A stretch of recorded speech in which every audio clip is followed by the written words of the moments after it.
Энэ жилийн улсын баяр наадмын хурдан морины уралдаанд уралдах морьтой уяачид унаач хүүхдүүдийн хамт бэлтгэл хангуулж байна. За хурдан морины унаач хүүхдүүдийн дунд охид цөөн хувийг эзэлдэг.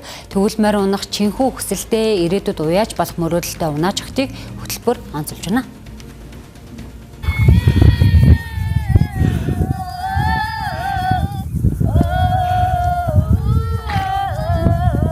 Төрүүлгээр одоо айр яашаа машинд орохоор ингээл тэр эмэгтэй хөхөд унаад төрүүлсэн байж шүү дээ. Ямар мундгийн ингээл хүнээр мавтуулах юм байна. Тэгэл ингээд төрүүлээ ойлж мэдхээр тэл өөрөө нэг тэгэл ойлж мэлж гал тэгэл айр яашаанд орохоор бүр байж шүү дээ. Ер нь итгэдэггүй шүү дээ. Тий юу манай зарим ангийнх ер нь намайг мөр өнгийг мэднэ. Тэгээд яг ангийнхан яг хилж байгаагүй хүмүүстэй хэлэхээр худлаа яриад байгаа ч андаа гээл тэгэл нөгөө нэг мэддэг найзууд нь хурж идэл нэр андаа над тэр мөр үнд штэ гэдэг. Тийм үү гэл ямар гоё юм гэдэг.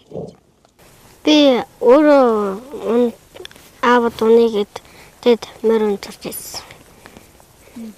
Тэгэд аав нэг аль мөрөг уйдгүйсэн. Би тэрийг ундгүйсэн. Анат гацг. Тэгэд хамгийн анхны наадам болохоор барьцаанд хамгийн анх уралдчихсан.